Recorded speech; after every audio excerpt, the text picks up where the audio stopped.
अस्सलाम वालेकुम my YouTube family. उम्मीद करती हूँ कि आप लोग सब ठीक ठाक होंगे और सेहत की बेहतरीन हालत में होंगे। मेरी अल्लाह रब्बुल इज़्ज़त से दुआ है कि अल्लाह ताला आप सबको अपने हिफ्ज़ व ईमान में रखे और आपकी तमाम दुख परेशानियाँ और तकलीफ़ों को अपने शान करीमी से दूर फरमाए। तो चले फिर शुरू करते हैं अल्लाह के बाबरकत नाम से। बिस्मिल्लाहिर्रहमानिर्रहीम। आज की जो रेसिपी है वो है बहुत ही मज़े के आलू के पकोड़े, और इनको हम आलू के कतले भी कह सकते हैं, बेसन वाले कतले।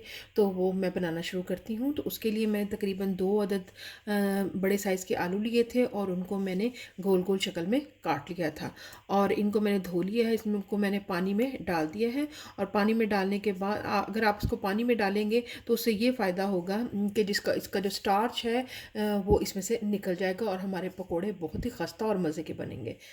1 कप बेसन में मैंने सबसे पहले 1 टीस्पून भरकर मैंने ज़ीरे का लिया है, 1 टीस्पून मैंने कुटी हुई लाल मिर्चें चिली फ्लेक्स ली हैं, 1 पिंच जो है वो मैंने हल्दी पाउडर का लिया है, हाफ़ टी स्पून जो है वो मैंने अजवाइन का लिया है और 1 पिंच जो है वो भरकर मैंने बेकिंग पाउडर का लिया है और आधी टीस्पून जो है वो मैंने नमक का लिया है। नमक और मिर्चें आप अपने हिसाब से कम या ज़्यादा कर सकते हैं। अब इन सारी चीज़ों को हम बेसन में शामिल कर देंगे।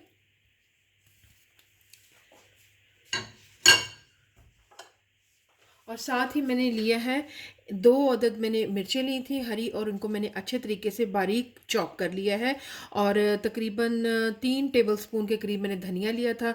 इसको भी मैंने धोकर अच्छी तरह से चॉप कर लिया है। इसको भी हम बेसन में शामिल कर देंगे। इसे मिक्स करेंगे बेसन को और मसालों को और हरी मिर्च और धनिया को हम अच्छी तरीके से मिक्स कर लेंगे। पता नहीं डालना है, आपने पानी को आहिस्ता आहिस्ता इसमें ऐड करना है। शुरू में आप थोड़ा पानी डालिएगा, फिर जैसे जैसे आपको ज़रूरत पड़ती जाएगी तो आपने इसमें पानी ऐड करते जाना है। अगर आप पहले से ही ज़्यादा पानी डाल देंगे तो फिर आपके लिए बेसन को सेट करना थोड़ा मुश्किल हो जाएगा। इसमें मज़ीद पानी हम ऐड करेंगे और मिक्स करेंगे। और इसमें याद रहे, आपने एक बात का ख़ास ख्याल रखना है कि इसमें गुठलियाँ नहीं रहनी चाहिए। जी, तो बेसन अच्छी तरह से बीट हो चुका है और इसकी कंसिस्टेंसी भी बिल्कुल सेट हो चुकी है। तो अब हम इसमें आलू डाल के उसको फ्राई का अमल शुरू करते हैं। जी, तो ऑयल हमारा अच्छे तरीके से गर्म हो चुका है, तो हम बाकी कतले भी आहिस्ता आहिस्ता करके एक एक करके इसमें डालते जाएंगे। कतले हमारे मीडियम आंच पे बहुत अच्छे तरीके से फ्राई हो रहे हैं। देखिएगा इनका कितना खूबसूरत कलर आ रहा है और धनिए का और हरी मिर्चों का तो रंग ही इस पे बहुत ही खूबसूरत आ रहा है। जैसे ही ये डन होते हैं तो मैं आपको दिखाती हूँ इसको। अल्हम्दुलिल्लाह आप देख सकते हैं कि पकोड़े हमारे दोनों साइड से बहुत अच्छे तरीके से सिक चुके हैं। अब इनको हम निकाल लेते हैं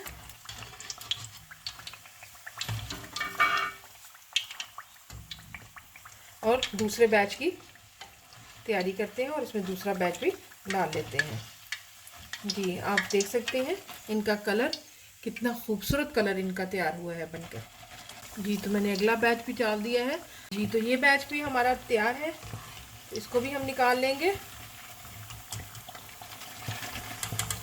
आप देख सकते हैं कितने मज़े के और बहुत ही कलर अच्छा आया है। धनिए का और हरी मिर्चों की वजह से हमारे पकोड़ों का तो रंग ही बहुत लाजवाब है। इन सबको हम डिश आउट कर लेंगे, फिर मैं आपको इसको गार्निश करके।